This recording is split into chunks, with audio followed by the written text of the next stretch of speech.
US crude inventories have risen according to the latest data from the Energy Information Administration, signaling a buildup in the supply.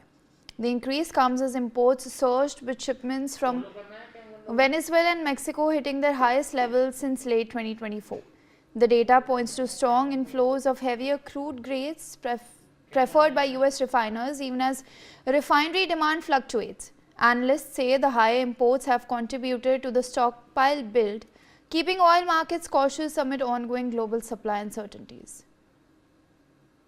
With that, I would like to go across to Major General Sudhakar ji. Sir, how are you looking at the impact of this war on per se the oil markets around the world? Yeah, this is going to spike up. You see, it has already reached a figure of $107.67 per barrel of crude. It went up like a little while back. I was saying from 71.67 or $71.7 per barrel. In just about 3 weeks' time, it has already reached $107. So there is a cross-talking. Vedha, I think you got to tell your technical section to ensure that this cross-talking doesn't take place. It distracts the panelist otherwise. Yes, sir. So the fact is, if this price of this crude, Brent crude goes up, the experts they have started giving their assessment that every week it is extending. You simply add $7 to $10 per barrel. So if it is 107 now, by the end of the week, they are expecting it to reach a figure of $120 or say close to 120. By the end of next week or by the end of April, it would be crossing $150 a barrel. And by the month of May or so, it will be close to $200 per barrel. So likewise, if it goes up, it is not only going to impact the Middle East, but also the complete world.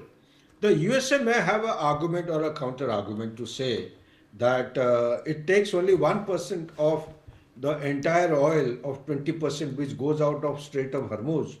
But the fact remains that that even that 1% also is having a telling impact in the petrol pumps of the USA. The rates have gone up from 3 point, I think 57 to 3.76 or something like that. It is rising and rising. The cost of living is already becoming expensive. So under these circumstances, USA also is going to be affected. But people haven't understood the bigger game. The bigger game is, as per my study and research, is that the cost of a barrel of shale gas in USA as on today, going by break-even cost, is $70. So more the price of Middle East crisis, because of Middle East crisis, if the price of Brent crude oil goes up, well, then that becomes very competitive. The US's shale gas oil. So $70 is definitely cheaper than $107 per barrel as is prevailing in the Brent crude oil market. So therefore it becomes more competitive. People will go to US more for shale gas oil as also the gas, cooking gas.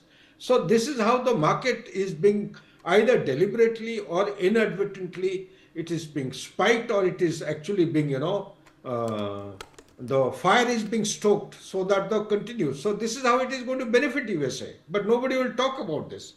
And also, if you look at it from the other perspective, the Middle East is providing 20% of the global oil and gas, which goes out through Strait of Hormuz. The affected countries are going to be India, China, you have South Korea, Japan, Southeast Asia to a large extent. So this, if the price of fuel goes up, the price of food will go up, price of transportation will go up, price of fertilizer will go up. Everything. If price of fertilizer goes up, cultivation becomes expensive. The farming and the crop harvesting, whatever is the output, will become costly. So this is how it has got a direct bearing with the ultimate things which will impact the livelihood of a common man, both in global south as also north, east and west.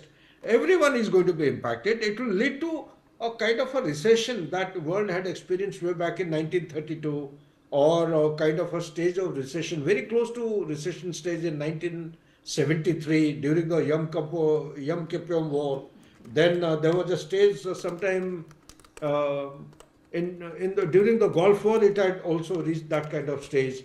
So those kind of things are highly avoidable if there is a timely withdrawal, pullback of US forces, because Iran doesn't want to see any of the American bases to be occupied by the Americans, which will not be agreed. I know for sure. It will not be agreed by Americans until the dead bodies. So far, the body bags which have reached America, I think have reached 13 or so, 13 or 17. Once there are good number of body bags which are actually being packed, they're on their way from Germany, from the logistics centers in Middle East. Perhaps the number may go beyond 100. So when the 100 body bags reach American soil, then the constituency will make a lot of noise against Donald Trump. That is the time, will be the tipping point, which will compel him perhaps to pull back entirely from the Middle East. If actually we are looking at some kind of a closure, some kind of ceasefire, some kind of, bringing this ongoing mindless conflict to a halt. Back to you, Mira. All right, with that, I would like to thank my guests, Mr.